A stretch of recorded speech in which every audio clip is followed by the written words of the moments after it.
It is my distinct pleasure to introduce our keynote speaker for the 2013 USC Global Conference, Governor Arnold Schwarzenegger. Governor Schwarzenegger has achieved extraordinary success and fame in all his public endeavors. Ladies and gentlemen, please join me in welcoming Governor and Professor Arnold Schwarzenegger.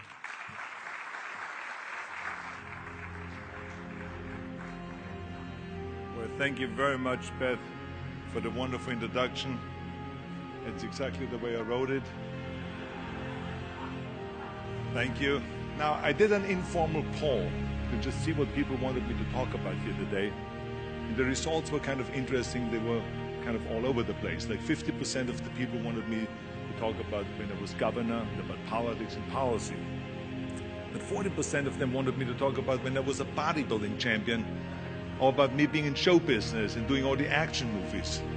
And the rest of the 10% just wanted to have their money back from my movie Hercules Goes Bananas, which is a movie that went right into the toilet, okay? So anyway, I cannot give you the money back. That was 45 years ago, come on. But anyway, I am honored to give the keynote speech here today. And I am going to talk about some of those things, especially about the rules that I've had throughout my life. Like every young child, I was in awe of trains. I was transfixed by their size, and by the power, the big wheels and the speed and all of those things. But there was one specific train ride that I will never forget, because it was the first stop on the journey to make my dreams become a reality. That train ride took me from Austria to Stuttgart, Germany, where I competed in the first big international bodybuilding championship called the Junior Mr. Europe. And that first major title made me eligible the next year to compete in the Mr. Universe competition, which I won. And I became the youngest Mr. Universe ever, which was, of course, a big stepping stone for me to then get to America, which was another one of my dreams. You see, I had a lot of crazy dreams as a kid. I wanted to move to America, and I wanted to become a champion in some sport, and I wanted to become a movie star like John Wayne, and an entrepreneur, and make millions and millions of dollars, and all of those. I mean, my parents thought I was absolutely crazy, but I mean, I had a lot of dreams and a lot of wishes. And I was very lucky that eventually I did end up in America, in the land of opportunity, where I could make all of my dreams become a reality.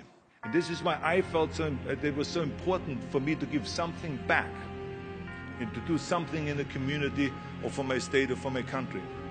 Which brings me to my first rule. Don't just take, give something back. We must serve a cause that is greater than ourselves. Because we all know that in the end, we're not going to be judged by how much we make, but by how much we give. Tear down that mirror. Tear down that mirror in front of you that always makes you look at yourself.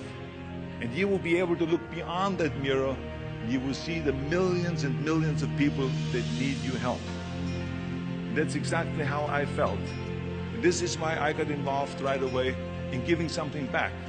I started getting involved with Special Olympics, become the international trainer and the torchbearer of Special Olympics. But I tell you, the more work that I did for others, the better I started feeling. Every hour you learn new things, but every hour throughout the day I could solve problems and help the people. And now I was such a big believer in giving back that I felt that I needed to continue with that work. It's so much like in bodybuilding. When I decided in bodybuilding that I am going to retire, it was retiring from competition, but not from working out. I still work out every day. As a matter of fact, I did a really great lift just last week. I lifted Max Lakias out of his chair. Anyway, it was just I was very proud of that deadlift. But anyway, of course, that brings me to my second rule. Never ever think small. I never had any patience for that, because in German we have a saying, wenn schon, denn schon, which means if we do something, then go all out and do it well. But let me tell you something, big thinking sometimes also creates big challenges. You have so many different forces at work that it is very hard to get anything done. And the sad story is that many of our leaders would prefer to be maintenance men when the world really needs builders. Just think about that for a second. Which brings me to our third rule. We don't have to redesign the wheel. As I travel the world, I see solutions everywhere. We can find answers everywhere, all over the world. We don't have to redesign the wheel. Now, my fourth rule is we must accept personal responsibility. That especially is true when it comes to healthcare. We all know that government has a big responsibility when it comes to healthcare, but that does not mean that we as individuals have no responsibility. I mean, if you walk around with 200 pounds overweight and eat cheeseburgers and hamburgers all day long so the grease runs down your chin, and you refuse to exercise and smoke 40 cigarettes a day and wash it down with a bottle of whiskey, I don't think it makes any sense to be out there screaming and demanding better health care from government. It makes absolutely no sense. I think it starts by taking care of yourself. Listen, you're always going to look like what you eat. If you eat garbage, then you're going to eventually look like a garbage can. Let's be honest. So instead of being a problem, be part of the solution. Stop smoking, join a gym, eat healthier foods, and terminate the whiskey. Healthcare starts with you. Accept personal responsibility. We can't passively hope for the future we want. Each and every one of us is responsible. That, of course, leads me to my last rule, to the fifth rule, that each of us has the power to change the world. If you want change, you have to create action. You have to step into the arena. If you want to change, don't ever think that it will just happen by itself, or that someone else is going to do it. No. You must create your own change. If not me, who? If not now, when? Imagine that. The guts that it takes, that is vision. But also ask yourself what kind of a future do I want? What can I do to make the future become a reality? What can I do to make a difference? Ask yourself that question.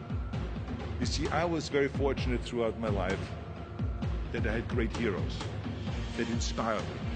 I had wonderful heroes that inspired me because they made a difference, because they changed the world. And I idolized them, and every time I kept reading about them to get inspired. See, that is a hero. We can harness our own tremendous power as individuals to build the future we deserve. If not us, who? If not now, when? Thank you very much. Thank you.